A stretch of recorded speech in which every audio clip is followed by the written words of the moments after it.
Hello, everybody. Welcome back to another installment of grading YouTube essays. I'm going to just jump right into it. Today we're going to be going over Why We Need Racism by Achilles Argyle. And as we're going to see, it's one fucking hell of a video. I've had to consult the dark gods of Internet Archive to be able to pull it up. So I imagine a good amount of people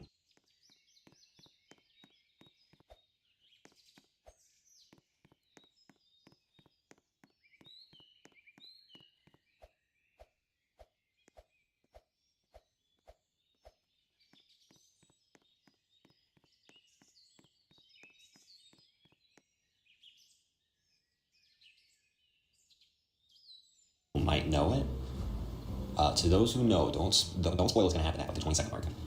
But if you don't know what this is, just fucking get ready. Now, before you all grab your pitchforks and storm into the comments section of the title of the video alone, let me just say that of course racism is bad. I wouldn't make a 10-minute video defending something so obviously terrible. Generations have been ruined because of racism, and lives are still getting destroyed by it. Lives are still getting destroyed by it.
Okay, alright, pull together.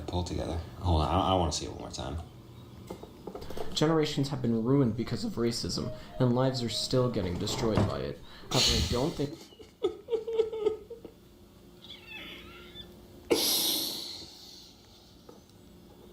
Okay, so kind of like the previous installment, Tone. He's trying to make a argument that racism, which, you know, pretty much most of society today views as a pseudoscience and not good. He's trying to say it's good and it has, or maybe not good, but it has utility, so we should use it. So, like, if I was going into this, I would try and be pretty serious or like academic about it, and he was doing like an okay job of that. Until he put his feet on the desk. And for people who might not be watching it right now, his furry goat avatar has put his feet up on the desk so that we can see the soles and pads of each of his 8 toes. And the feet are only going to get worse, so I'm just taking off like 10 for Tone, because immediately I can't take this seriously. I still think this might be satire. I honestly don't know. But it's like if any amount of respect you might have had has just fucking vanished. I think we should be painting racism as entirely evil, because, well, there's a reason why people are racist. And that's not because people want to be bad. It's because there are objective benefits to being racist. And I don't think we should be discrediting these benefits with all this virtue signaling bullshit.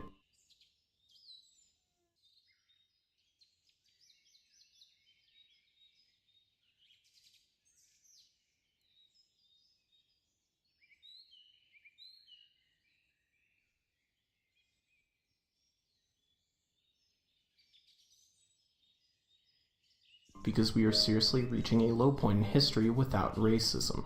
A lot of people don't know this, but racism is actually the natural state for a lot of people, and has been. Okay, so, two things. So first off, let's go over thesis. This thesis is actually good. The first time I'm complimenting a fucking thesis that's on this. It's good because it's clear. It's not good because it's a good argument. It's a shit argument, as we're going to see. But the thesis is good because we understand it. He's saying racism has been demonized, but there are parts of it that are good. And we should use it for its utility to better society. Agree or disagree? I heavily disagree. That's a good thesis. And his argument is clear. And this is what, like, with the first two dudes, Basic Logic and Remnant 777, they didn't really want to say their thesis, which is the issue. It's like, just say it. He is saying it directly. I think racism has good aspects to it. That's good. Just like, that's his argument. And again, personally, I disagree. I'm actually going to give him +5. So, to anyone who's also maybe keeping track, particularly the first 3 people, if they somehow see this video as well, this guy is doing better than you so far. And, you know, I just chew on that. Chew on that. Maybe stare at the lower half of the frame and think about how this guy so far is doing better than you. Anyway, okay, second, 2. Sorry. Oh my god, I was rambling. He's making a nature fallacy. So I'm going to mark it for reasoning. He's saying racism is the natural order and like just the natural goodness of the world. Well, A, he's not sourcing it. So I'm also going to knock him the source. No, I'm going to this is an appeal to nature, which is a fallacy. And you see it a lot. He's trying to say, like, this is correct because it's natural. He isn't.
Daniel Larson has been let out of jail as of 1 p.m. Mountain Time, July 21st, 2026. For those unfamiliar, he's a man who slowly took the internet by storm starting all the way back in 2019 until his fated arrest in 2024. You saw with him everything from a silly little presidential campaign both him and his trolls treated with the utmost seriousness to violent outbursts when the safety of his famous girlfriend is put into question by trolls. A girl who in reality never ever had any contact with him. So being the intriguing little fella he is, we'll look at today what exactly this release will entail for Mr. President and take a little look into his past to see what exactly has drawn the masses to him and maybe even why this release may not bode well for the state of Colorado. First, before we get into his release, why don't we go over why exactly Big Man ended up behind bars in the first place. Daniel is a deeply disturbed individual with delusions of grandeur, particularly with being a famous singer-songwriter. He's got a handful of mental health issues, was seemingly neglected in his younger years, and due to that baseline given to him in life and his upbringing, along with having completely unrestricted access to the internet, would culminate in a sort of chaos with the way Daniel would see and interact with the world.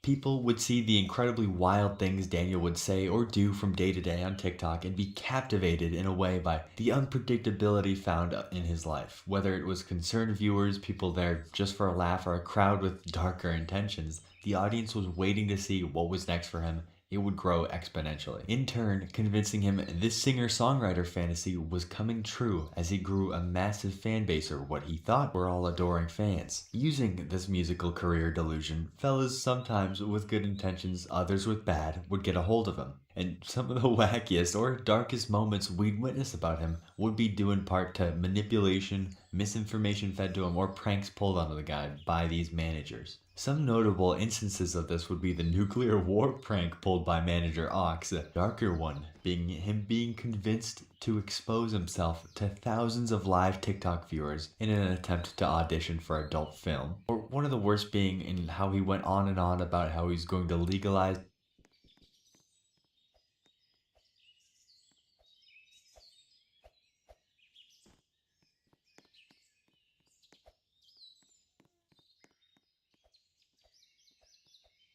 things Nova Online would do with someone under the age of 18. So yeah, despite for sure being a victim himself, Daniel is most definitely not a good person. And there's a laundry list of instances or examples of exactly how Daniel wasn't a sweet, harmless, but funny guy just manipulated on the internet, but was fairly evident from tons of posts made by Larson himself of how much of a bad person he was, with things such as his Pinterest account with various young individuals saved in categories grouped by age that where he alluded to by himself photos he would use for a certain purpose. Then we'd have his stalking and obsession with the younger Grace Vanderwall, a girl who was under 18 for a while during this obsession, who many believe is the source of the singer-songwriter delusion in order to maybe perform with her one day. The Vanderwall family even got into contact with him, by the way, at one point, in order to try to curb the stalking, to no avail. And his aggression towards others paired with his property damaging tendencies, just to name a few of the flaws of his. So during Mr. President's reign over the internet in the early 2020s, he would post videos or clips uploaded by him, getting into altercations or situations out in public, sometimes due to this aggression we talked about, where police would end up being called. Whether it be being thrown out of restaurants or getting kicked out of the airport for loitering. Despite many of these interactions being orchestrated by trolls or managers, Daniel would have some very negative interactions with police on multiple occasions, already forming this bad taste in his mouth when it came to them and the government. Then you go ahead and couple that with misinformation sprinkled in here and there from managers or trusted trolls. Daniel would end up making threats to the police, the government, and even the President of the United States of America. And this message is to the police and the FBI and the sheriff. Don't play around with me, because I am paying my bail.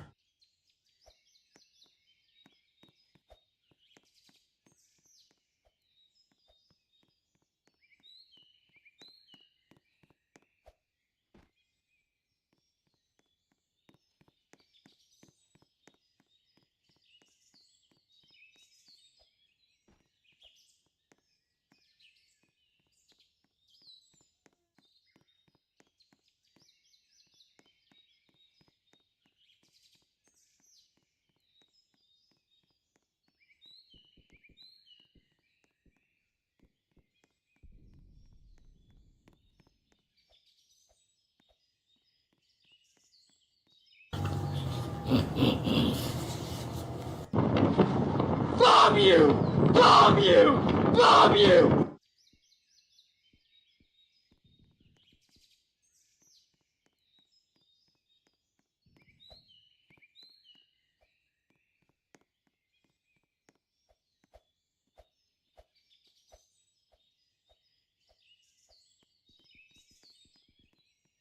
Bomb you! Kill you! Kill you! Kill you! Call the feds on me, you fucking liar! So, of course, some of the extraordinary threats he would make time and time again would gain the attention of both the FBI and even the Secret Service, leading to Agent McDougal to try to get in contact with Daniel. Okay.